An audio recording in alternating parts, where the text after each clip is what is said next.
Daniels.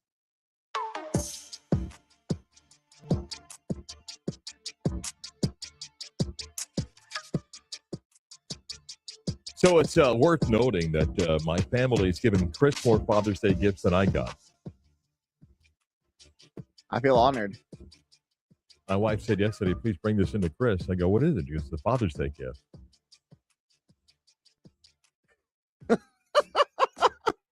What? Yeah, the common line in my house yesterday was, it'll get here sometime next week. And then, like, well, I mean, you kind of know. I'm like, no, I don't know what. Likely Nick Merchant. I'd be like, yeah, sorry. Well, hold on, let me take it back. My youngest daughter did bring me a bag of pistachio nuts. Okay. So she said, well, at least I brought you the, yeah. And she did bring me a Father's Day card with a picture of someone else on it. Nice. So, yeah. I But know how much you love that. But then I joked before they were leaving, oh, kids, help me take my gifts upstairs. Yeah. My wife's like, it'll get here next week. Like, okay, I see how this works. Yeah. I'm special. Yeah. So do you want to open up the gift that my wife got you? Yeah, let's do it. She goes, here, please make sure to bring this to Chris. And after I fed all cats. Happy Father's Day. After I fed all cats this morning, I said, okay, let me make sure I take this to bring it in. I know what it is. Chris opening up. Nicely wrapped. I was gonna say beautiful wrap. Yeah. My wife. I don't do that when I give you stuff. Yeah. All right. Chris is opening up. If you're watching on the stream, the anticipation is unbelievable. I know. Right now. You could rip the bag. All right. That's gonna be easier. Make it easier than. Okay. All right, we got a sign. Like for a desk. Nice. Tell me a dad joke. Just tell me a dad joke. Beautiful. You like that? I love it. Yeah. So I love it. There you go. Happy Father's Day from my wife. It's more than I got. Yeah. I got to figure out how I can display Get that in the coffee mug up there. Yeah. There we go. Oh, look at that. Yeah. There we go. Okay. I'll have to kind of sit back so I can be in. You want to watch that, go to the stream at 96 Sign of the Game Orlando on our YouTube page. Click on the logo on the live button. You can watch the stream of the show and tell your wife I said thank you very much. Okay. She might be listening right now. If she is, thank you very much. There you go. Good.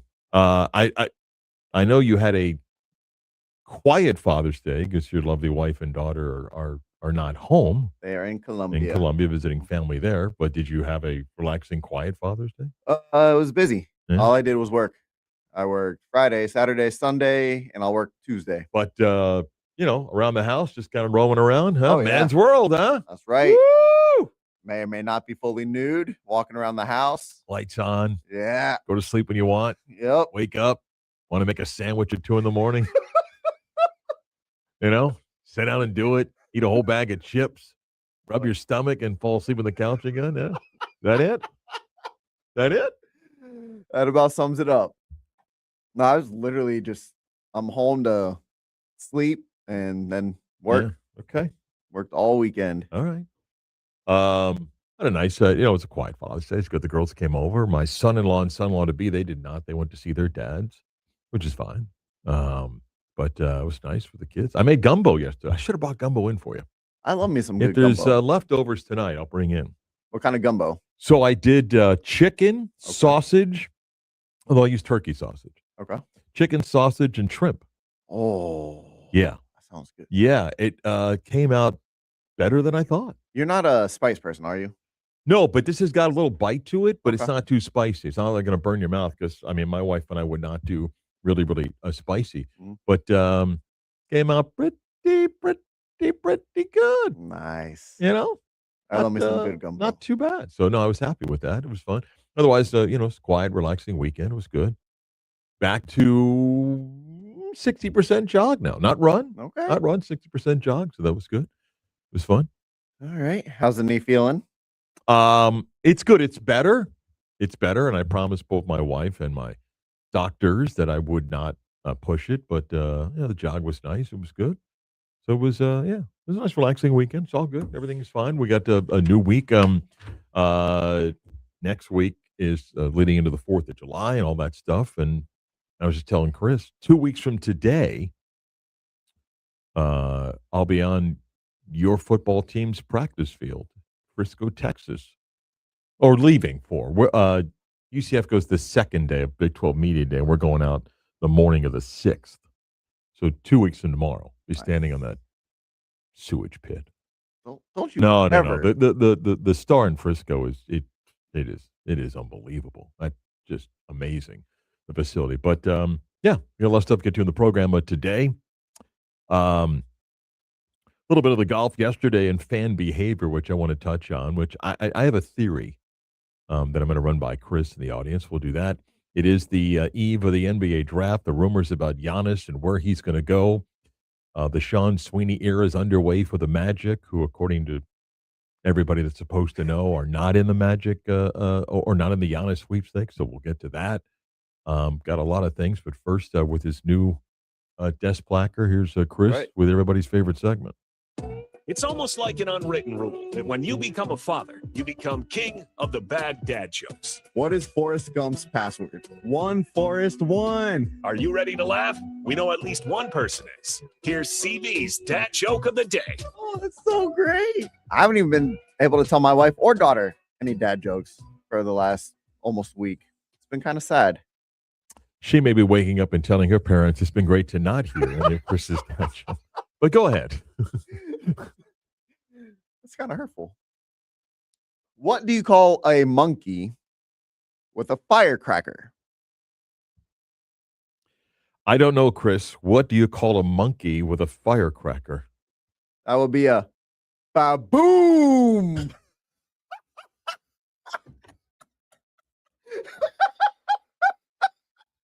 Get it? Not a baboon, but a baboom.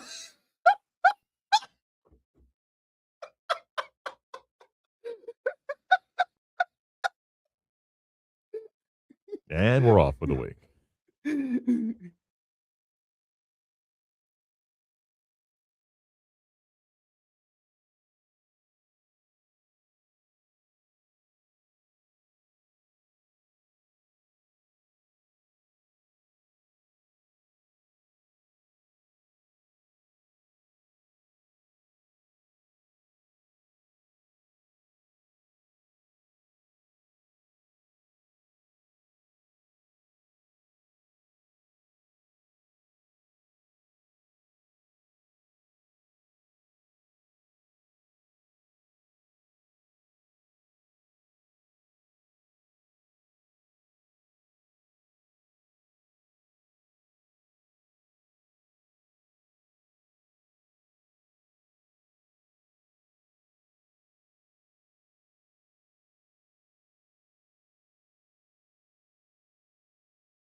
Hey, what's up? This is Pat Lynch. And I'm Taco Bob, and you're not rocking out with WJRR. Lock it in here with Marc Daniels and the beat of sports.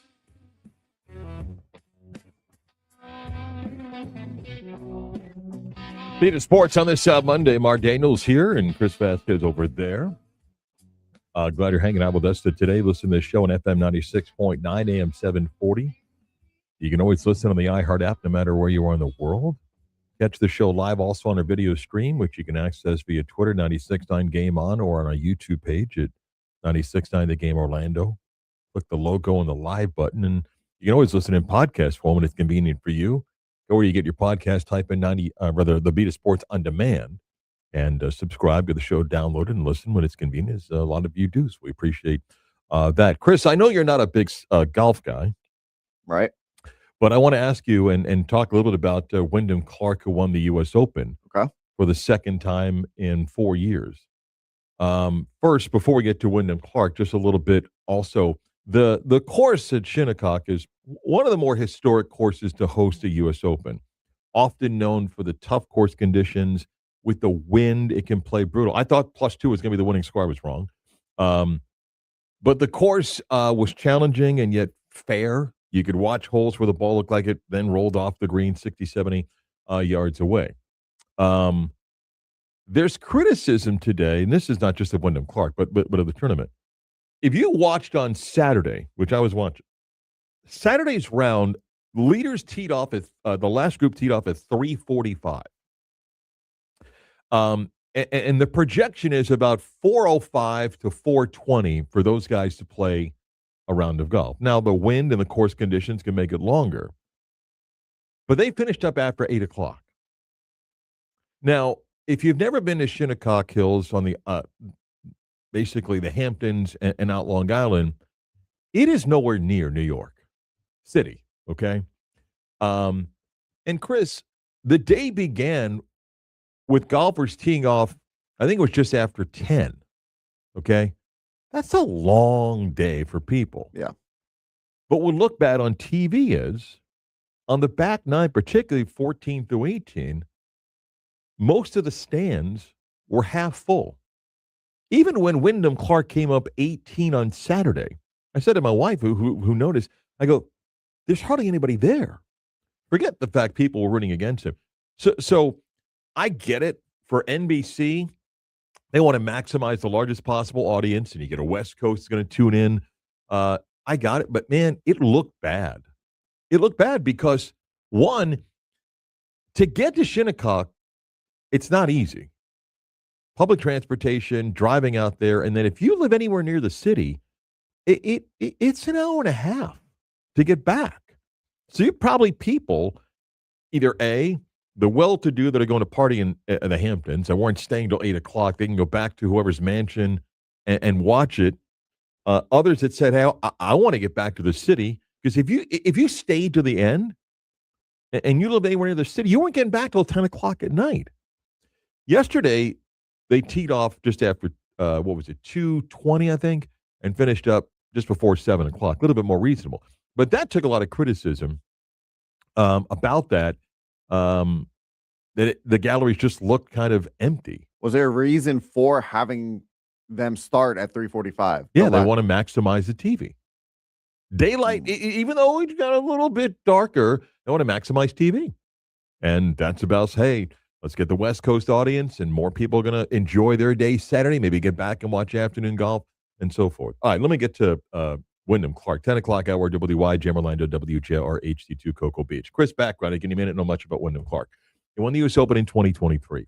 Last year at Oakmont, he made headlines because he was the golfer that showed his frustration, anger, and damaged 2 lockers in the historic Oakmont clubhouse. He was banned by Oakmont, can't come back, except when they have a U.S. Open. He apologized. He, I think, donated money to kind of cover what the damage was and show good faith. He has incidents on the courses of throwing clubs, threw a club one time that bounced and came up to hit a volunteer. He's had outbursts, and he has battled these emotional moments, which has made him kind of a villain to some fans. And this is prior to this weekend. So, and for a part of his career was not a guy that would often take responsibility. It was the course, it was the fans, it was all this stuff. And well documented, if you watch this weekend, is he's got his mental coach that walks the course with him. He's tried to deal with a lot of issues. He's talked about the mental challenges that he's had. And yet here he is playing this course with what I think some label, well, it's a tough New York crowd. I don't think that's it. Okay. Bethpage for the Ryder Cup, completely different. Okay. The Ryder Cup's become a fan zoo in a negative way. I mean, it was over the top last year. It was just over the top. Okay. But much was made about the way people were openly rooting against Wyndham Clark. And if you watched any of it, particularly Saturday and then Sunday, you could hear it. You could hear when he had a bad shot, cheers. They removed multiple people for comments made after he hit a shot. Hope it goes in the water, miss it, things like that. They police and security people went up to remove people. How many? I don't know. At least reading on Twitter, at least 4 people were removed. And you can't police everybody. And there's Scotty Scheffler, who's become a fan favorite in recent years, and people are rooting for Scotty Scheffler. So it leads to a few different questions, but I want to play some things here before we get to a little bit of a discussion on it. Here's a few different responses to the crowd. This is Wyndham Clark in the media room yesterday about the fans. And they definitely didn't want me to win. It's pretty rare in an open championship or a major to have fans kind of boo against your shots or cheer for bad shots. So yeah, I mean, that was tough. But I also sometimes being the underdog is nice. I was in 23 and I kind of did the same thing. And anytime someone said something negative to me, I replaced it with something positive. Let me play another clip. This is from Golf Channel's coverage. Brandel Chambly, who's made a name for himself with a lot of outlandish things and comments. Here is he talking about the coverage yesterday on the set with Rich Lerner and others. An American player on American soil, yes, I've seen foreign players. I've seen Colin Montgomery get jeered over here in a Ryder Cup and in major championships. I've seen Brian Harman get jeered at the Open Championship on to him foreign soil. I've seen that, but I've never seen an American player on American soil get so jeered. I get it, and I think was it different than Brooks at Bethpage Black here on Long Island? He had a big lead. I think when Brooks was stumbling a little bit, yeah, there was some of it, but I don't remember it being present from the first tee on with every single shot he hit. There were times when he was standing over a shot in the bunker on 4. He was standing over the shot.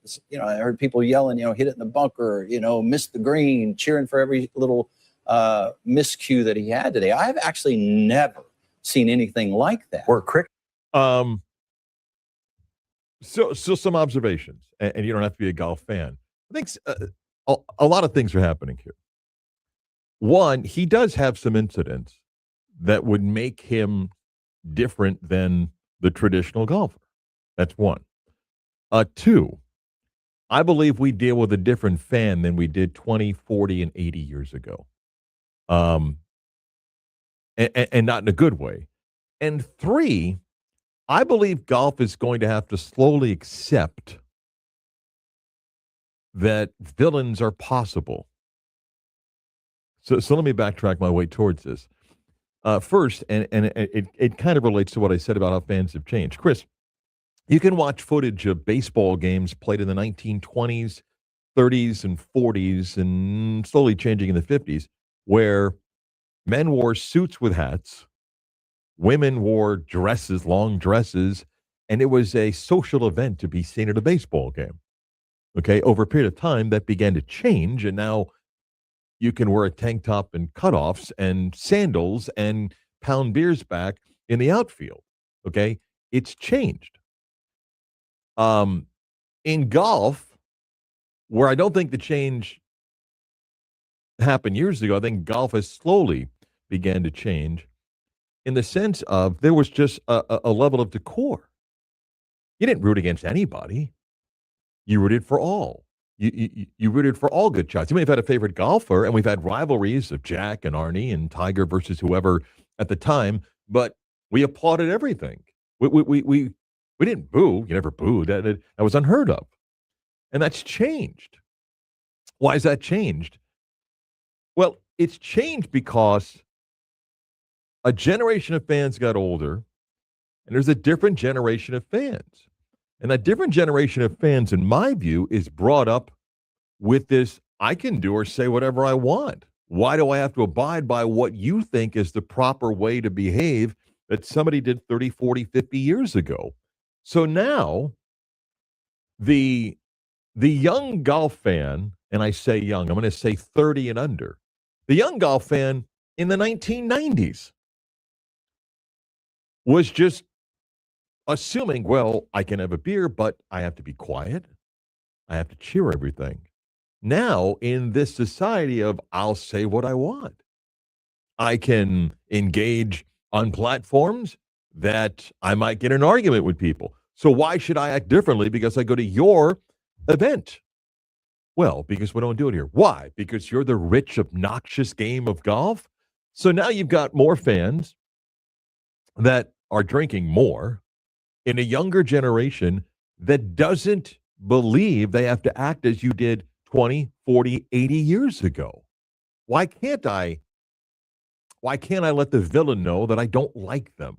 Well, we don't do that here. Well, I paid my blank, and that blank may be $50, $100, $500. The problem that golf has is that they've tried to sell their elitism as no, because of the elitism, we act a certain way. Hey, whether it's the hedge fund baby, the crypto bro, or they don't care, man. You know, to drop $2,000 to get into the VIP tent and to roam the courts with a special badge that gives me access over others. Guess what? I'm not abiding by your, well, we don't act that way. I don't care. I'm not saying it's a good thing. I'm just telling you, I think the fan has changed because whether it's a golf course or it's the upper deck in Philadelphia for a football game, it's changed. That fan no longer says, give me the rules that you followed in the 1940s, 60s, and 80s and turn of the century. Hey, man, I paid blank. I'm going to act like this. Do you have an issue with fans booing golfers if they don't like them? Well, hold on. I want to get to that in a second. But first, do you agree that the fans changed? Yeah, 100%. The fan, not all, but some often ruin for the majority. Mm-hmm. They've changed. They just don't think, okay, you acted that way. Yeah, you used to wear suits to games. I don't wear suits. You know, now I can sit courtside, Madison Square Garden, and wear tank top. It's no big deal and everything. So that's part of it. That is part of it. Your question, let me back up a second. Golf has never dealt until recent years with hero, villain. We've had rivalries, okay? We've had rivalries, but for the most part, the hero-villain has been reduced to the Ryder Cup, and we didn't accept that behavior 30 years ago. We began, and you could date it back maybe to Brookline, walking in front of somebody before a putt or their line. But that's when the Ryder Cup changed, where now you have this crazy behavior, and it's just become a fraternity party. The question is, what if I'm rooting for one versus the other? Well, you must act this way. That's hard to police, man. That's hard to police. Because my initial answer to you is, you don't need it. You don't need it. And it's not that hard to act normal. And you could say, if you come to a golf tournament, there's an expectation of how one should conduct themselves. But my head's not in the sand, where I would say, okay, what is acceptable? What's not acceptable? The argument would be when your guy hits a good shot, you cheer louder. When the player that he's playing with, that he's trying to beat, hits a bad shot, you can go, ooh. So I guess the question really is, well, what else can I do outside of ooh? Because if I go like this, I'm bad. And this may be more about modern golf accepting that you may have heroes and villains. For example, Wyndham Clark may truly be motivated by the underdog in crowd playing against him. He won. I mean, in some ways, he has the ultimate, here's my 2 fingers back, I put up a number 1 or 2 thumbs, and say, I overcame that.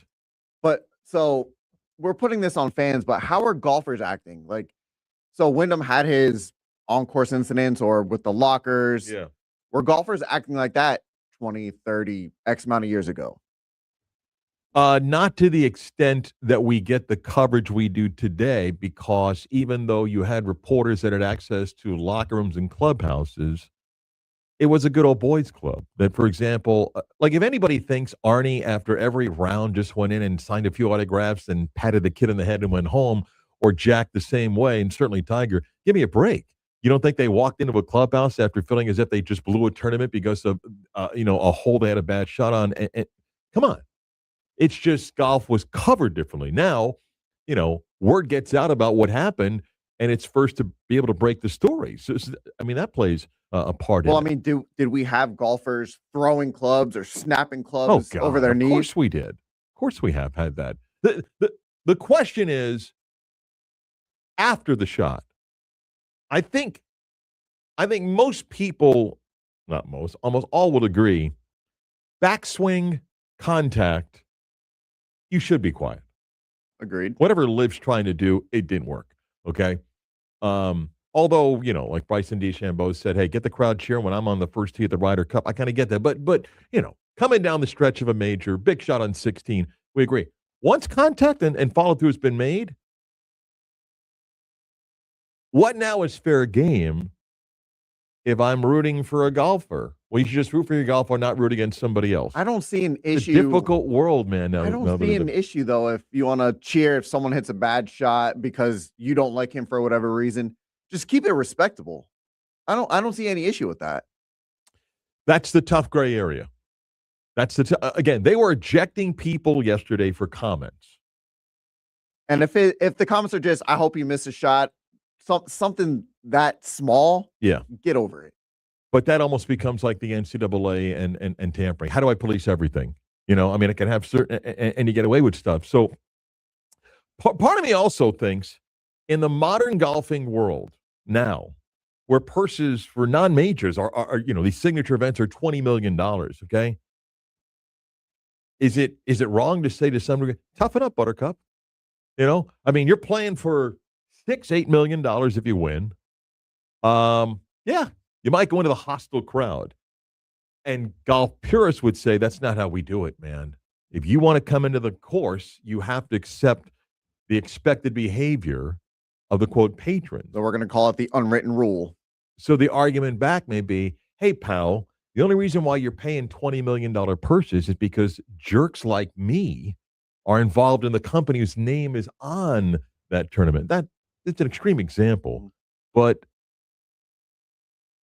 guys like any live golfer has dealt with it when it comes to majors. I mean, Brooks Koepka didn't get it as much this weekend, but you heard Brandel Chambly and Rich Lerner talk about that. He's dealt with it. The first time that the live golfers came to play in majors, they heard it from fans. Now most of the fans have kind of gotten used to the fact that but it was, hey, you took the blood money and so forth. I think Wyndham, I wasn't rooting against Wyndham Clark yesterday. I mean, I knew of all the incidents, and I mean, I know why people were rooting against him. I was only rooting for him to give some strokes back so we had an exciting finish. I mean, at one point, Saturday's up 8. I'm like, this is going to be a boring Sunday. And quickly, that lead shrunk, and I was into it because now you had more players had a chance to win. Mm-hmm. Now, he's paired with Scotty Scheffler, who right now is the most popular golfer in the world, which, again, I like how people are like, oh, so it's okay what Scheffler did with the police. I'm like, really? We're going to go do that one? But sometimes sports have villains. And there's nothing wrong with it. And if I'm golf, embrace it. Build storylines around it. Well, they're not going to. you don't have to embrace it. I think you can accept it, but still try to police stuff that just is over the top. Over the top, fine. But as long as you're being respectful on the swing, Yeah. the backswing and the swing, Yeah. be respectful I during guess what that I'm time. saying is I think you may see more things like this. And I might push back if somebody was to yell at me and say, but that's not good for the game.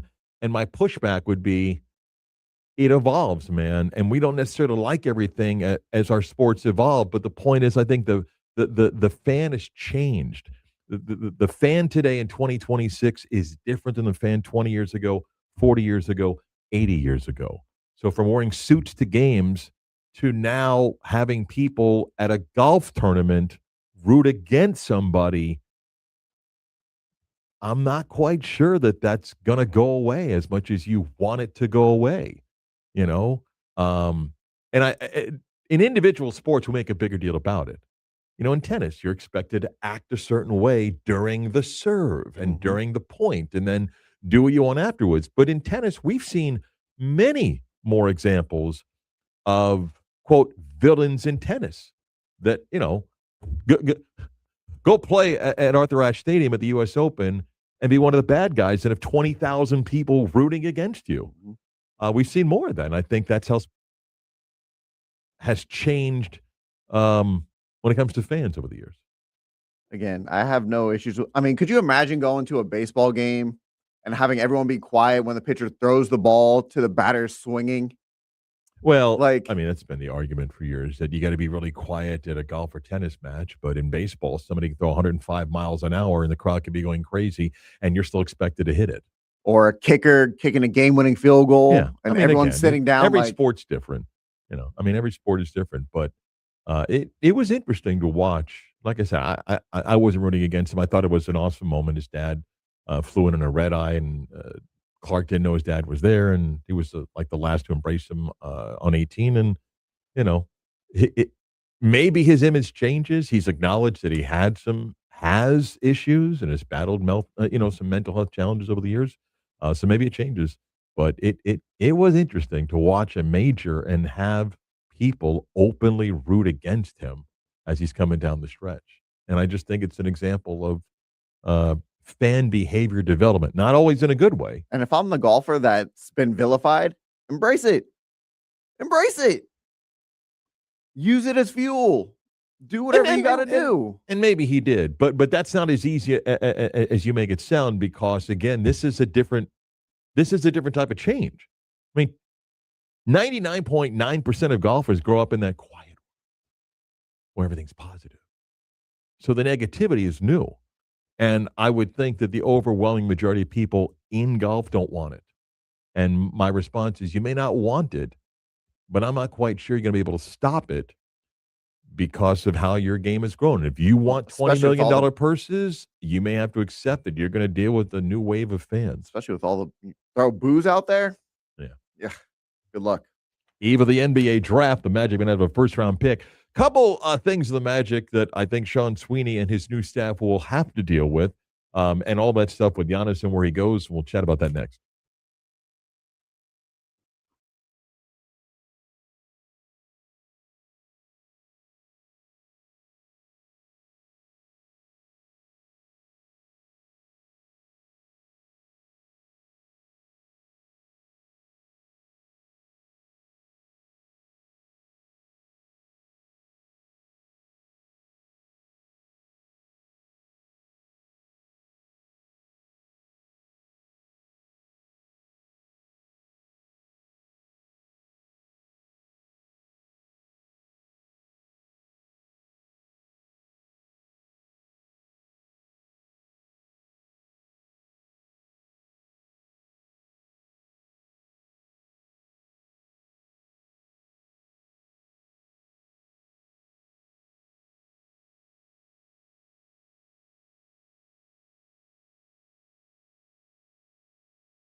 He's the voice you trust for the teams you love. You're listening to Marc Daniels and the Beat of Sports. Massive breaking news in the sports world. I mean big. I'm not talking about Giannis. Dusty May is leaving the University of Michigan, where he just won a national championship, to take over the Dallas Mavericks. Let that sit for a second. Wow. I do have some thoughts, but let that sink in. Again, Dusty May is leaving Michigan to become the head coach of the Dallas Mavericks. Pete Thamel, I don't know why Schefter's name's on this, but Pete Thamel, Shams, and I guess Adam Schefter were the first to break it. Now everybody goes, sources tell them they didn't have it. But Dusty May's leaving Michigan to take the job with the Dallas Mavericks. That's a pretty big story, Chris. I would say so. One of the credible college basketball people that I think, this is interesting because there were whispers.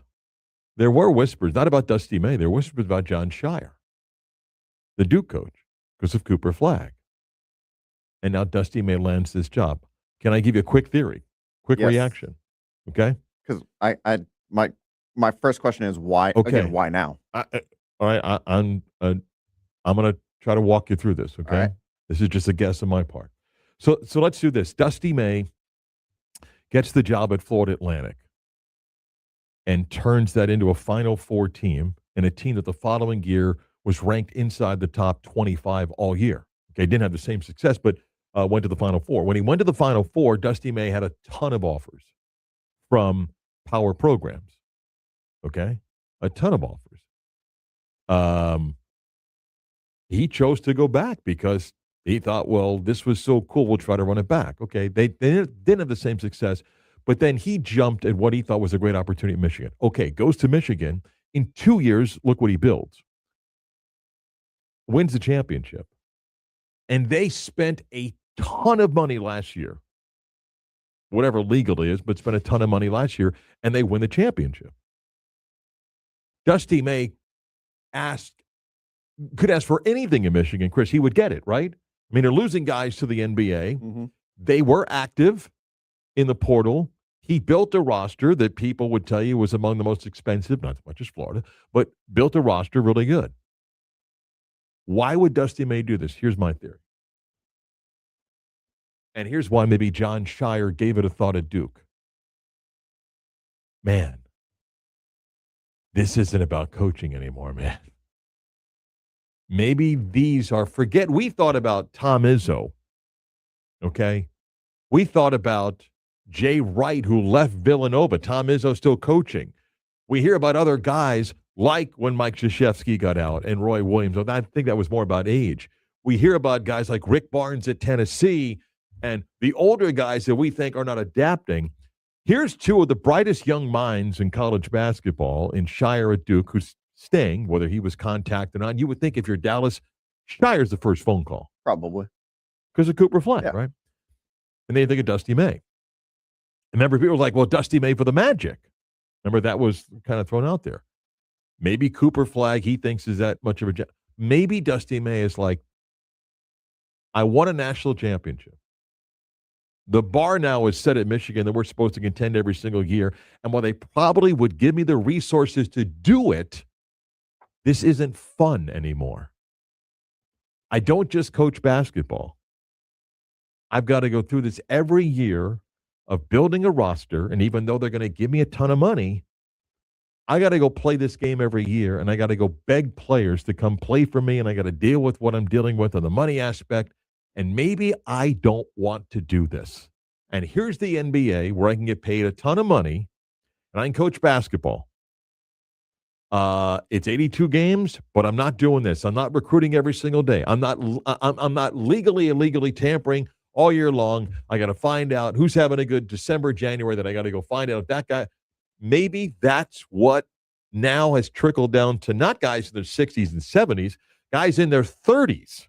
or 40s that are so turned off by what the current business model is that I'll go to the NBA, where it's a different structure on how you build a roster. Someone else, the GM, can handle that, and I get to just coach basketball.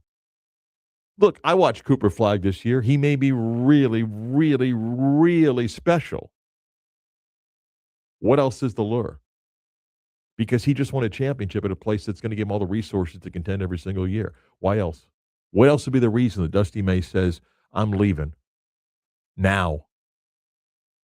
Now. He was in the Final Four when the portal was open, because that's the insanity of the college system. Went through this, built a team. I mean, you're not adding guys. I mean, you want to go reaching for a European guy now. His team's built. He knows the team that's coming back. What else would be the reason? Money? College basketball now is paying as much as the NBA is, if not more at some places. What else? To me, it has to be, I don't like this system, man. And I don't trust that whoever's supposed to fix it's going to fix it. I'm going to be in this every single year that I've got to go rebuild an entire roster. Yeah, but you're Michigan to give you all the money. I know, but I just won the title. Now you think we should get to the Sweet 16 and the Elite Eight every single year. And I don't doubt my coaching ability, but I don't want to do this. Why else? And you said the lure of the NBA. The NBA was always going to be there for a John Shire or Dusty May, unless you say, I want to go now. Well, I'm just I'm confused. Like the day before the draft? Like why now? That is my biggest question, is why now? Well, maybe the race was to get something done as quick as possible. Maybe this had been in the works for a while, but I think if you're Dallas, you want some headlines now. I mean, you just hired the national championship coach. Look, let's go back a little bit here. Of college coaches, May taking this job, John Shire supposedly was reached out to, okay? Who was supposed to be the Warriors coach next year? If Steve Kerr didn't come, Todd Golden, right? You can win championships, as Golden did, and be young and make a ton of money and go, man, this is not as easy as you guys think. Every year I'm dealing with a brand new roster, and I'm just, again, the money's the money. Whatever this insane market is in college basketball, and I've told you for years now, it's, how you want to define it, worse than football, or it's more challenging than football. In football, we're talking about now 30, 40, $50 million rosters that are over 100 players. In basketball, you're not talking about 25 to $30 million rosters. And by the way, you're paying 8 guys. Every team got 4 or 5 guys that are making hardly anything. It ain't easy for these guys every year. And by the way, now you're trying to coach someone that you're paying $5 million a year that is there because they're just taking the money, man. Why else would he go? Why else? Dallas roster's not tailor-made to win a championship. Must really want to coach Cooper Flagg. Okay. That's it? Like, it can't be just, hey, how'd you like to coach Cooper Flagg for the next X number of years? I'm out. See you guys. Wait a minute. We're just cleaning up on the parade here. Gotta go. Like, why else? I don't know. That's going to have to be a question that he's asked. Well, you know what the spin's going to be. It's going to be to coach a generational player. It's an opportunity to be part of this franchise whose ownership is not among the most respected, not because it's not Mark Cuban. It's just this is the most respected ownership that's gone through management changes and everything. Why else? Why else? It's one thing if you got, listen, man, I'm on the hot seat. I better jump while the iron's hot. Now, come on, Dusty May? Huh? I mean, you put a list of the top 5 guys in college basketball: Hurley, May, Shire, Golden. I mean, just like that. Talk about a rise. Dude, it's at FAU 3 years ago. How about that? I'm trying to read this ESPN article. Maybe they got something in there that... No. Chris, you can spec it all you want. What other reason? Now, he's not going to say that at a press conference. He's not going to say, listen, I'm tired of what's happening in college basketball. People say you're too young to be tired. of what's happening in college basketball? I got nothing. Listen, I'm just telling you, and I admit this is a stretch to connect one dot to the other dot. Um, just the people that I come across in college basketball, not just at UCF, and the majority are in the Big 12. And you'd say, yeah, I really feel bad for the coaches, got a $15, $20 million roster. Just telling you, they got coaches that are going, I can't coach this person. Why? Well, because they're making $3, $4 million. They're not going to listen to what I say. Some coaches can work through that. Other coaches maybe not. I'm not saying that's what happened in Michigan. I'm just saying that I can't think of another reason why Dusty May would say, I'm bouncing. I'm bouncing. I mean, Hurley could have bounced. He came back and won another one. He could have bounced again, and he chose to come back.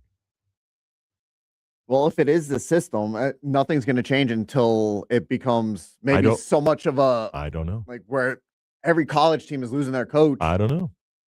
Fascinating story, though. Again, the breaking news, Dusty May leaving Michigan to become the head coach of the Dallas Mavericks is the blockbuster story. It's like, oh, we got all this stuff on Giannis. Get everybody on it. Talk about Giannis and the Heat and everything and Giannis. And hang on a second. The Mavericks like, we got one for you. And drop this one. Man, massive story. Again, Dusty May leaving Michigan to become the head coach of the Dallas Mavericks. More of the Beat of Sports next.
And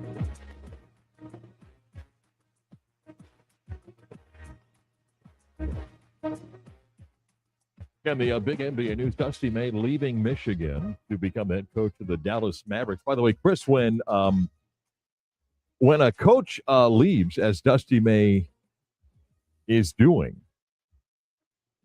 when he is formally hired by wherever he's going, the portal for players on that team opens. It's a 15-day window. So when the Mavericks confirm this, and I don't believe they have, when the Mavericks confirm this, the clock then begins, and anybody on Michigan's team can leave. Which, by the way, I don't even understand that part. And if you're saying, what do you mean? I understand what the rule is. So I sign a contract, and you're going to pay me $3 million to come to Michigan. And now the contract's voided because Dusty May left. They're like, well, yeah, that's the deal. Be like, yeah, I might write that into the contract before you sign here. But Michigan may be in a spot now where the roster's gutted. The problem is, if you're one of the high-paid guys and you took, say, $2-3 million and you become a free agent, how much money's left at all these other places? Now, if you're that good, some of these places might find you an extra $2-3 million, but it's not like you're going early in the portal process. Well, so to get to this portal thing, so Michigan players, whenever Dusty May is confirmed and hired officially as Mavericks head coach, they have 15 days. If that roster, if 9 players decide Dusty May is the only reason we're here, and they Michigan's leave, left with 4 players. Yeah, that's one of those things. You're like, well, then what do they do? Right. So are they just ineligible this season? That's why if you're Michigan, you're racing to find either his assistant to take over that make players stay, or to get someone else that you believe could get players to stay. Because yes, you can gut an entire roster. Yeah. That's why this system doesn't work. Seriously, need to figure this out. It is ridiculous how bad this is. It was one of the loopholes when people said, hey, it's only fair that if a coach leaves, because the concept behind this was, I'm going to get to this magic stuff in the 11 o'clock hour that I was going to tease, I'm teasing, was college football coach leaves in January when the season's ended and the portal has closed, then you want to give players a chance that decided to go. Okay, that was the initial idea.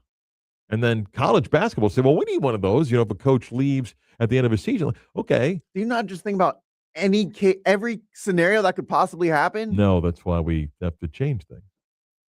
Yeah. Now, again, I don't know what Michigan has planned here, but it is possible that, yes, your roster could be gutted, but you got to find places. Now, again, there are some places like if Rick Pitino likes somebody in Michigan's roster and he calls Mike Rapoli and says they need an extra $3 million, he'll get the $3 million. There's some other places that even maybe quote blue bloods that someone says we don't have it. We're spending $22 million on this roster. We don't have an extra $3 million.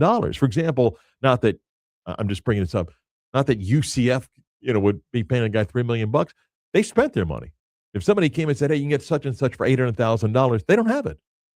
They spent their money. And a lot of schools are like that. But there's a few guys on Michigan's roster that suddenly are making a number of college coaches go, oh, how do we make that happen? And again, I'm just curious as to Dusty May wins the national championship. He hit the portal. He got players to come to Michigan. Did he not? He built a heck of a roster. So... that roster, despite losing guys to pros, that roster, that backcourt's really good. What I don't understand is why, what made you decide? I just asked you last segment. The only thing that I can think of until he speaks, and you'll have to decide, is he saying the right words at a press conference or is he being honest, is it can't be, here's Cooper Flagg.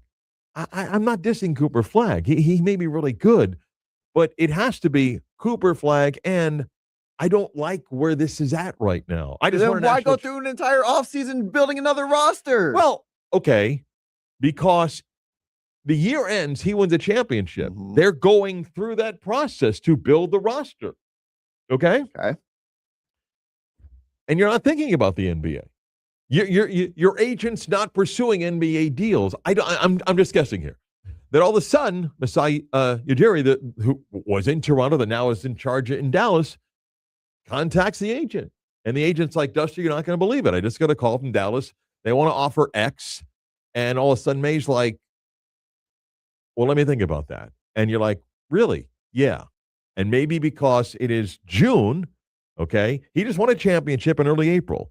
So we're 10 weeks later. He's gone through the process of building a roster. And I don't know, maybe something made him go, I think I might want to do that. His And name has been thrown out for NBA jobs, though. Not really. No. Not until after he won the championship. Yeah. Well, I mean, people. Okay, so beginning of the offseason, you got. Yeah, like, but I don't get it. His name thrown around for the Magic job, I think it's just media people throwing stuff out there. I'm not saying that maybe the Magic never thought about that. Something happened, and it can't be just a Coach Cooper flag. It can't. I don't even know what Kyrie Irving's future is there, okay? It can't be. It money? Michigan's got money. Yeah. I just think some of these guys, even though Make it make sense. even guys that you think just have it made. Again, I'll bring up the three young guys. Golden, Shire, May. Not that Dan Hurley's old, but just those three guys.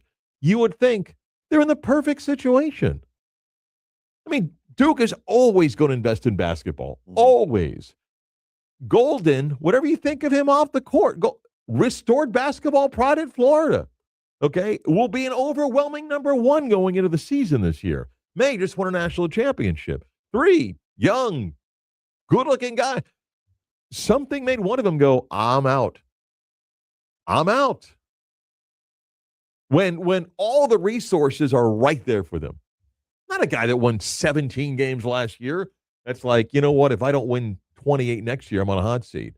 You can't be any hotter. Or maybe the only other thing that I can think of, people are wired differently. And maybe Dusty May was like, nope, that's it. Can't do any more in college basketball. So I'm going to go to the NBA. Oh, why? Again, I'll keep asking it. Why now? The day before the draft, you just spent. Well, who knows when it was agreed X amount of time building a new roster coming off a championship season. Yeah. Why now? Yeah. Well, again, you can't assume that this came about yesterday.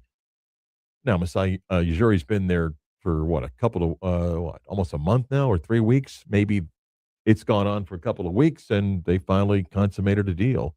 But something made him say, yeah. I'm going to get to some of that Magic stuff I was talking about in the 11 o'clock hour. The news is coming up. First, the World Cup update.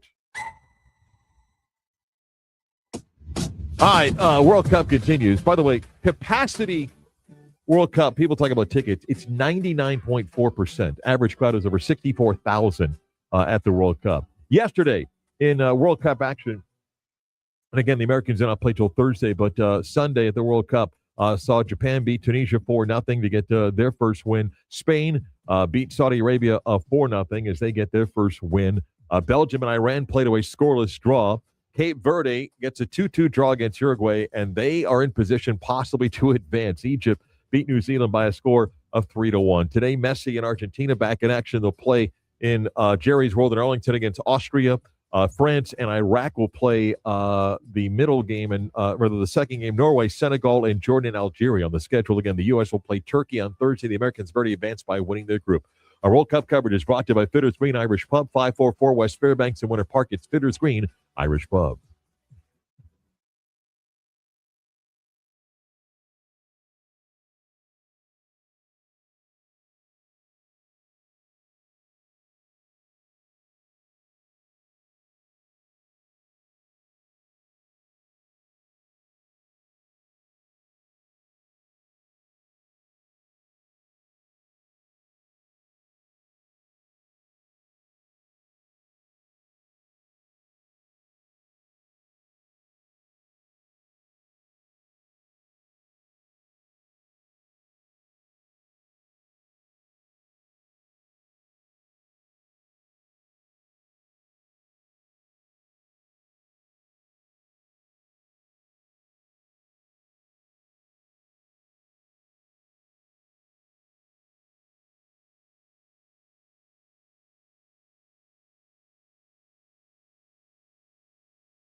Let's really do the news. Yes. Now it is time to do the news. But now it's time for the news. 11 o'clock hour, WYGM Orlando, WJR HD2 Cocoa Beach. The big news, it's not about where Giannis is going. It's Dusty May is leaving Michigan to become the head coach of the Dallas Mavericks. May's Michigan team won a national championship this past season. Chris Ward-Manuel, the AD at the celebration parade, said that they were going to get a long-term deal done that would keep Dusty May in Ann Arbor for many years. He never signed it. Just saying he never signed the deal. I asked Chris this question. The Magic hired Sean Sweeney, who, again, may end up being a great coach, and there's nothing wrong with the hiring of Sean Sweeney. Did the Magic reach out to Dusty May? Was Dusty May not interested? And if he wasn't, why? He took the Dallas Maverick job. I would imagine that the Magic did due diligence. I don't know why. By the way, when you say due diligence, it's like background and checking with people. I'd say they reached out to his agent. Gauging an interest, Yes. would be the question. And if he didn't want the Magic job, why? You'll never know the answer to that question. And Sean Sweeney may go on to win many championships in Orlando, but Dusty May is going to the Dallas Mavericks. When that announcement is confirmed by the NBA and the Mavericks, the 15-day window opens for Michigan players with the ability of entering the transfer portal should they want to leave. Interesting time indeed.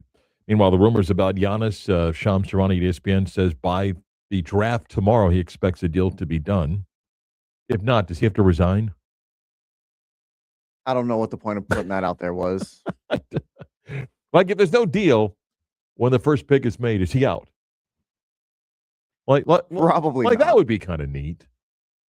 The rumors again about Boston and Miami, they're crazy. I don't know what you want to believe. My guess is those two teams probably have engaged in conversation. By the way, if you're Boston,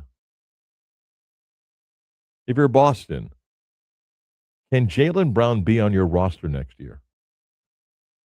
Let's say Miami wins this thing, and they end up making a deal, and it includes a third, even a fourth team. Can you take him back? Like, you've gone down this path publicly. And you say, well, we don't comment, but Brad Stevens hasn't exactly been out there going, he's not going anywhere. So if it doesn't happen, can he be back on that roster? I think Jaylen Brown's roster spot with the Boston Celtics would have been safe had he not gone on social media and did his live streams. Well, But- I asked Kelly this on the bridge, and if the season ended and he wasn't on Twitch and he just said, yeah, it was a fun season for me, but I'm disappointed from a team standpoint. We didn't win a championship, and that's what we play for here in Boston. Hard stop, disappeared. Would Jaylen Brown be wrong if he said to the Celtics, why am I the one in trade rumors? Like, why not Tatum? They're like, well, I mean, Brown's got an argument to go, well, what? He's coming off the serious injury. I didn't suffer one. My numbers are this. He never carried the team through a season like me. I did. And while we didn't win a championship, but there's never been a question about which one would be made available. Well, I think at this point, to that point, Jaylen Brown probably has more value to trade away than Jason Tatum. Maybe. Wyndham Clark won his second U.S. Open despite so many fans rooting against him. He won at Shinnecock with a 500 par score and acknowledged it was hard to play yesterday with a lot of people rooting against him. Game 3 of the World College World Series tonight. Winner take all. It's Oklahoma and North Carolina after the Tar Heels won Game 2 yesterday. I said I thought North Carolina would win in 2. I'm wrong. They may win. It happens. But they won't win in 2.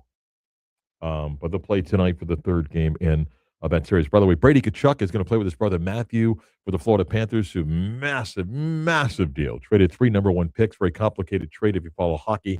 But a huge, huge deal for the Panthers, who bring the Tkachuk brothers together. That's making a move. That was big.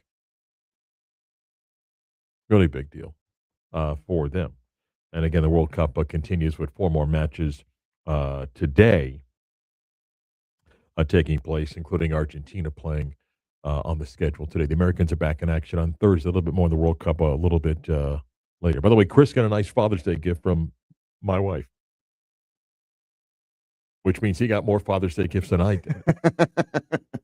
I'm not whining. I got from both my wife and my youngest daughter. It'll come sometime next week. I mean, you kind of know what it is. Did I tell you what I didn't even tell you what my wife got me for Father's Day. What? So she FaceTimes me Sunday morning and she sends me on a little scavenger hunt. And I've done that before, my wife. In the house? Yep. Yeah. Yep. So I went all She through the hit a house. bunch of stuff? Yep. So got a bag of gummy bears and I got some some body wash, like bourbon manly body wash. Obviously telling you something. And It was like that when they give you like something to smell better. But she also got me custom socks with my daughter's face on them. Nice. Okay. Was it easy to find? You're like, where is this thing? Did she have like clues? Yeah, she had clues. 8 paces left. She had clues. One of the clues was where we keep our daughter's medicine. And it's been in one spot and it wasn't there. And then I spent a lot of time having to find where we keep my daughter's medicine. Okay. But I did find it. All right. That's nice. It was very nice. Chris is still a bachelor for what? 1 or 2 more nights? 2 more nights. Yeah. Tonight and tomorrow. Woo! Yeah. Yep. A lot of playing Wolf Mother. Oh God. All around the house, huh? Crank that thing up. Leave the lights on. Have you done laundry? I actually did laundry yesterday. Oh, there you go. How's the dishwasher looking? It's empty. Been a lot of takeout. Look at you. A lot of takeout. Oh, a lot of takeout. That's right. Yeah, that's it. Attaboy. A lot of takeout and chips. Like I said, you roll over at 2:30, like, man, salami sandwich and soup sounds really good right now. Yeah. What's wrong with that, huh? I actually just ordered a Publix wrap that I'll be picking up on the way home. What do we That'll be my get? lunch. What do we get? Always the Publix Ultimate. Publix Ultimate on white. Can I guess the toppings? Go for it. Well, you don't like vegetables. Is there lettuce? Yes. Your lettuce, tomatoes? Yep. Bell peppers? Nope. God, no. No? Hell no. You don't do cucumbers. You I don't do love cucumbers. You do? Yes. I thought anything green you don't like. Lettuce. I like So peas. lettuce, cucumbers. I like green beans. Green peppers? No. What do you mean green beans? You get green beans on a sub? No, you said. Oh. You said you Well, didn't what else think is I like, on your sub? I do lettuce, tomato, cucumber, pickle, mayo, regular mustard, salt, and the Publix deli dressing. Okay. Same thing every single time. All right. You ever go in and not find it because someone else just took it? No, thankfully. Publix had a problem with that. That's ridiculous. Yeah. That's Yeah. ridiculous. So now they don't just leave it out there. They have it in an area where you have to go tell them, Tom, Bill. Yeah. Like, that's so ridiculous. Yeah. Not everybody's nice in this world, man. I always say it's easy to be kind, but not always. All right. The draft's tomorrow. Magic don't have a first-round pick, but a couple of things as Sean Sweeney begins his era as the Magic coach, and then some silliness. We'll explain that next.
Ready from Johnny's house. Look, we've got you covered with the hits and what's going on in the city beautiful. And Mark, he's got everything you need to know in the sports world, with maybe a touch of sarcasm. This is the Beat of Sports with Marc Daniels. Michigan will lose its national championship coach in football and basketball. Yeah, Harbaugh left. Now Dusty May's left. Yeah. I think they're kind of glad, though, that Harbaugh's gone after everything. Well, he left with a flame-torched bridge, I guess you could say. Again, if you missed it, Dusty May's going to Dallas to coach the Mavericks. And apparently John Shire was also among the people that they had spoken to. Chris and I have talked about it. Other than the current system in college basketball, tell me why else Dusty May would leave. And some guys are destined maybe to be college coaches, and maybe others are not. If it doesn't work out, you've made a lot of money, you go back and coach college basketball. You won a national championship, right? You know? So we shall see.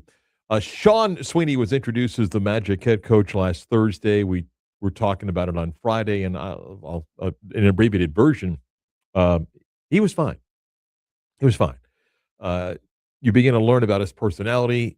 He clearly is one of those intense people in settings like that. He's probably different with his family, but in settings like that, intense, carefully chooses his sentences and things that he was talking about and building a team. He was fine. Some people, I just think, went a little bit above. Like, man, you can tell the intensity. He means business. Well, you know, what new coach doesn't come in sounding the same way? So now the process begins for Sweeney to fill out his staff. They're important hires for him to make. And like I said last week, the only thing that matters, I mean, every new coach wins an off season for a period of time. Right? I mean, every coach, it's new, it's different, it's better than what we had before. Every assistant they've hired is a great name because of what they did before. Everything's great until you start playing games. And ultimately, that's the measurement. If you inherit a bad team, can you make them a little bit better? If you inherit a good team, can you make them very good? And Sean Sweeney's inheriting a team that was good, but not good enough. He inherits a team that's battled injuries for multiple years.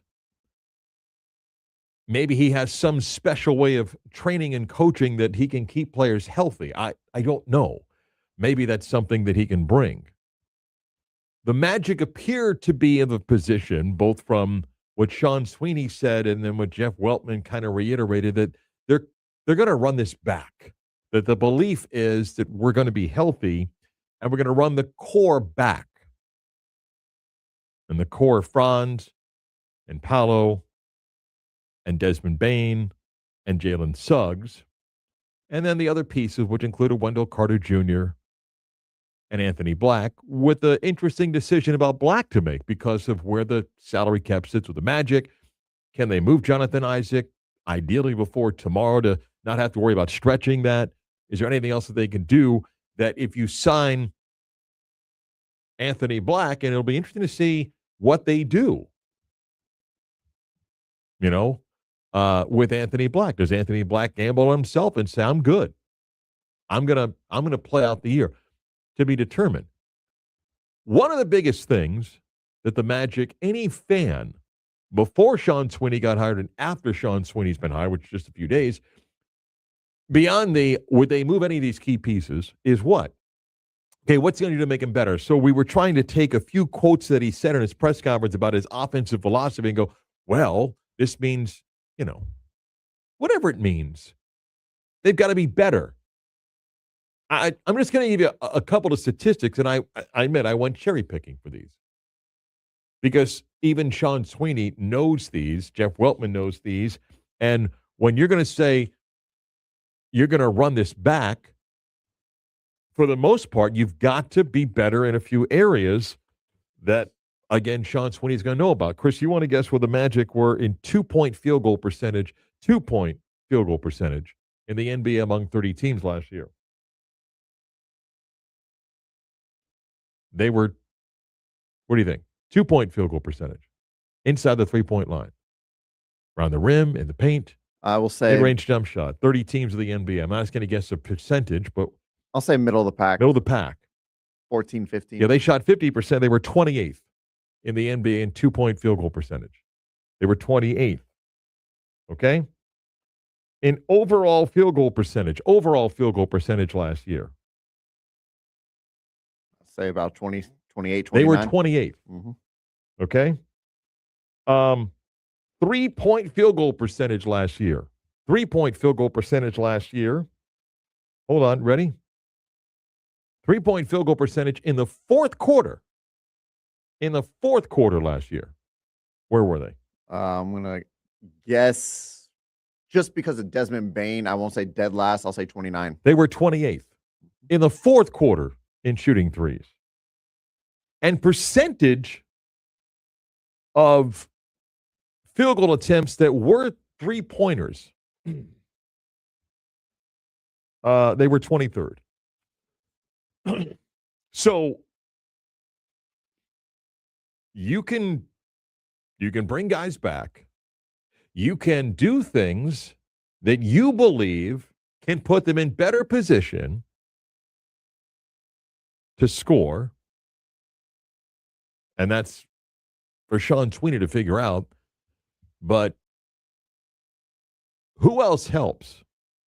I mean, you say I'm going to get Desmond Bain more shots. Okay, cool.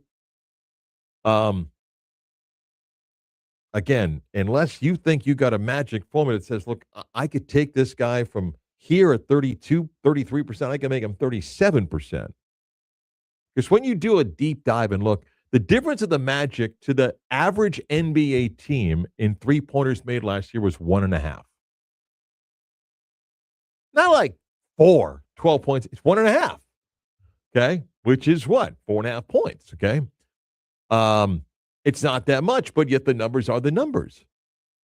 And in the last 3 years, they have been near the bottom in three-point percentage, in three-point shots made. And when you do a deep dive into the fourth quarter, when it comes to three-point shooting, they have been near the bottom of the league for 3 years. How do you make that better? Of the players that you have and whoever else you add, which is going to be interesting because of how limited the Magic are when it comes to that. But can we enjoy the silly season for a second? Yes. Silly season for a second. Let me just give you this one. Bill Simmons on his most recent podcast with Zach Lowe, right? He was reading, I think it's maybe been a tweet or an email. I think it was a tweet that someone sent in, like, ask questions of Bill, and then he threw this one back. Oh, and he says this. Jovel. Clips trade 5th pick for Paolo Banchero. Clips already have Garland. Drafting a guard is redundant. Good. Magic could choose Acuff to pair with Suggs and Franz and fix their luxury tax issues. What are your thoughts? It did make me pause. As earlier in the podcast, I had a Jaylen Brown for the 5. You said that wasn't on the Boston timetable, which you're right. Sure. Yeah. That was give the Clippers a Paolo and you take their 5th pick. Sure. Yeah. Yeah. Yeah. Yeah. Telling, hey, you'd free yourself of, cap issues. Bill's smart. I think Bill knows you need a lot more to pull that off. You would need a lot more to pull that off. But it's a silly season, man. You just got to throw stuff out there. It's like I said earlier about the Giannis stuff. The respected information people, it's your job to fill content. It's your job to talk about it. The best CYA of all this stuff with Giannis, the best CYA is, look, I hear Miami's a front runner, but Boston's got the most talented piece in Jaylen Brown. I see what we did right there, okay? So if the Heat pull it off, I told you Miami had the best offer. If Boston I told you that Jaylen Brown was the best chip. That's the best CYA that everyone's using right now. That's the best CYA. So, and earlier today, Sham said that, as he said, breaking news, that a trade would happen before the draft tomorrow. You know, one of my favorite things about the NBA draft What's that? is the players that put the hat on that they're not going to end up with. That happens. It's unlike the a lot. NFL, but you announce the trade and then the team picks that player. Mm-hmm. It drives me crazy. A moment that every young man will dream of. Having their name announced, knowing they're not going to that team. It drives me crazy. I can't stand that. We're switching hats around and so forth. There's nothing worse than he's going up holding a citrus cap. Well, he's going to be a Phoenix Sun. Well, give him the Suns hat for crying out loud. Why not just have a hat with all 32 teams on it? That way you don't have to guess. I don't. That is the part that drives me crazy. Yeah. Draft is tomorrow night, but the big NBA news today is Dusty May leaves Michigan to become the head coach of the Dallas Mavericks. Michigan's got to move quickly. The portal opens for 15 days for all Michigan players once the hiring is confirmed, which it's not been by Dallas or the NBA yet. But clearly Michigan knows they've got to move quickly because they got a roster that could bounce anywhere they want to go. Back more of the Beat of Sports next.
Beta Sports, Marc Daniels on this Monday. Busy basketball Monday. Tomorrow we get set for the NBA draft. BJ Taylor is going to join us, talk a little hoops with BJ about the draft and Michelle's weekly visit and more, which we will get to. Almost like the NFL's like, whoa, pretty good week for you guys. We got to drop something big here, Kind of quiet. What could it be? Pretty good week for you basketball people, huh? Let's get something brewing over here and we can throw your way. Yeah. Feels like if anything was going to break from the NFL, it's going to be Brendan Sorsby related. Yeah, I guess you get back. I mean, this is the typical kind of quiet period of the National Football League. You've had those OTAs and get a little bit of a lull before you get set for camps to open up. So tonight, by the way, the College World Series is Oklahoma, North Carolina, the winner-take-all game 3 of the championship. Remember during all that stuff about Congress getting involved, remember the president of Georgia said, we'll just break away, do our own thing, right? I just want you to think about this, okay? If Oklahoma wins tonight, Chris, would they be recognized the national champions in college baseball? I believe so. Why? Because they won the College World Series, right? Yes. Okay. Just think about this for those that talk about, just break away. That's cool. And like the Georgia president said, we can break away and crown our own champions. Okay, that's kind of cool. So they were 14-16 in the SEC this year in baseball, and they lost their first game in the SEC tournament. If we lived in your world of breaking away, you wouldn't get to play in the College World Series because, as Jamie Pollard, the 88 Iowa State said, no, you break away. You don't play in the NCAA tournament and things like the College World Series. Yeah. How would that work out for Oklahoma then? Like, would the year just end? They went 14-16, lost the first round of the SEC baseball tournament. That's it. Is that the world you want? Because in this world, they got an at-large bid based on quality of schedule and got hot in the tournament. As we learned in basketball, and applies in baseball, the best team start to finish the regular season doesn't always win the championship. Get hot. And that's what Oklahoma baseball has done. They got hot. They were 14-16 in the SEC this year and lost in the first round of the SEC baseball tournament and then got hot. In your world of breaking away, their season would have ended. Never would have the memories of a great run through the end of May into June and win a national championship if they win tonight. There's absolutely no way the SEC and Big Ten could survive if they broke away from the NCAA. Well, I don't know. I mean, we've talked about this, and we're probably going to talk about this for years to come. There are challenges to it. It's just when I hear people say then they'll just go and break away and crown their own champion. You may not care about college baseball, but they're not going to let you play in their World Series. Well, there wouldn't be a College World Series. Maybe there wouldn't. And wouldn't that be pathetic that we would ruin things like this? And the same thing applies in football. Well, whoever wins the SEC be crowned a champion. Well, be careful because it hasn't happened the last few years. I was going to say, so if the SEC and Big Ten break away and Team X from the Big 12 or ACC wins a national championship, is it not a national championship because the SEC and Big Ten weren't in it? Weren't in the college football I do not playoff? believe it'd be recognized as a national championship. Yeah. Ridiculous. Yeah. I mean, football is the driving source of all this, and people, does include them. No, the thing that the obnoxious that are in that group would tell you is, well, if we break away and form our own super league, then that would be the national champion. Which then my argument is, so Rutgers gets to be part of that because they're just a member of the Big Ten. You don't really care about Rutgers, right? They're never going to win the national championship. So you would just take them because they were in the party. And then that's where that silliness begins. And then on top of it, and I'm the broken record repeating itself here, and you want to break away because you don't want to be held to the rules that the others want to impose on you. But why am I going to believe that you're going to follow the same rules? Because Rutgers is never going to spend as much money as Ohio State spends, and Mississippi State is never going to spend as much money as Texas is going to. So the same problems continue about whether you police yourself or not. How long has the SEC talked about or threatened to break away? The SEC, I'm going to defend Greg Sankey for a second here. He's once in a while mentioned, we could go and do our own thing, but for the most part, he's never pushed it. That agenda has been fueled by more media people and fans than actual movement. And I do think we're much further away from it than people think, because when you do get to a point, individuals that like to be elected to office do have to answer sometimes, which is why someone's going to say, well, hold on, federal funding before you do something like it. But I just think it's kind of interesting tonight. Again, Oklahoma can win a national championship, which is recognized as a College World Series national champion. And, you have a president, not from Oklahoma, but one in that conference says, we can just break away and hold their own championships. Their season would have ended. They wouldn't have been part of whatever playoff you wanted to come up with. And you want that? So, the story continues.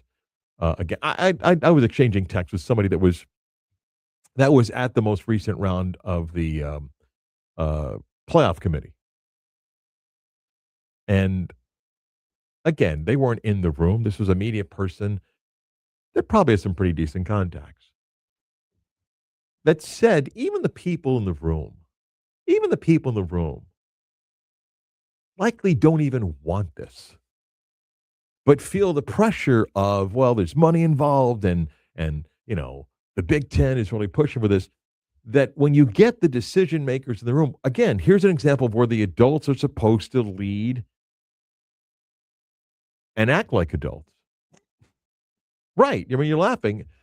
Again, that person said, I won't say he or she, that person said they spoke to at least 5 individuals that they've had good communications with that said, I don't know if anybody really wants this, but ultimately our voice is a small voice in what would be the decision made. So if the people that you're asking to change this thing of 12 to 16 or 24, that in the room when they have discussions don't even want it, then how could you ever possibly get something done? Right? How could you ever possibly get something done? I don't know. I don't know where they're headed with that. And I kind of got off the subject here because I was talking about Oklahoma playing tonight. By the way, I do want to mention this briefly. And Chris, I admit I'm a fan of the sport and I'm all in on the World Cup. Okay. So allow me to just observe for a moment or share things that I observed for a moment. Okay. There were a lot of people that questioned about the World Cup being here, pulling it off, and with FIFA and all that stuff. And I even wondered, a couple of months ago, man, ticket sales and all that stuff. I mentioned before, capacity of the World Cup matches are 99.5%.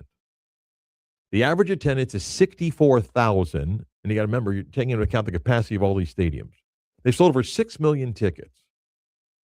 And Chris, you cannot go on a social media platform and not see whether it is the Dutch fans dancing and celebrating, the Scottish fans drinking all the beer in Boston, the Brazilian fans, and Argentina, and all these countries, and then even smaller, Cape Verde, and so forth. I mean, Iran played Belgium yesterday. Okay? At SoFi, we have to call it the LA Stadium. It was packed. That match was at 12 noon on a Sunday. You couldn't get an empty seat. And Chris, as much as we have challenges both in this country and in the world, man, for maybe it's a month, it's awesome just to watch what takes place. And it's happening in our country, and that's a cool thing. You have tens of thousands of fans coming into this country. You have those that are fans of these teams that are in this country. And for the most part, without incident, just people having a good time, going to games, celebrating unity, the many great things of sports, experiencing our culture, our food, our music, our transportation, our lodging. It's great. It's great. And I'll watch these matches today, and I enjoy the tournament itself. And I think the fact that the Americans have won their first 2 matches helps as far as interest goes. Thursday's match doesn't have a bearing on whether they advance or not, but each time they play, I mean, good grief, as much as I tongue in cheek can't stand Take Me Home because I'm usually hearing it in Morgantown when UCF has lost to West Virginia. In Seattle, Mauricio Pochettino is kind of chanting USA, USA and understanding while they're playing Country Road, Take Me Home. I mean, that's pretty cool, man. That's pretty cool. And all the other celebrations. It's great. I love it. I absolutely love the first 2 weeks. We typically when sports are involved, it's rivalries like I love my team, I hate your team, I only want my team to win. But every 4 years we get the World Cup or any event that involves the US coming together, we all become everything kind of gets put aside. Yeah. And we become one. Right. And there's going to be some tense matchups as you get into the knockout round and you get some rivalries and stadiums become more split. I mean, when Brazil play, come on, it's 95% Brazil fans and stuff. But we're going to get some, more balanced crowds. But it's been great. I've loved it. I love the sports aspect of this world tournament. And it's the power sports. And FIFA's flawed and the leaders are crook and all that stuff. I mean, that's not changing. But an event like this and people can overcome those things and just show you what what sports can be about. Dusty Mesa Maverick. We're back to put a wrap on the Monday show next.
Time for the latest news, gossip, trends, and off-the-wall stories.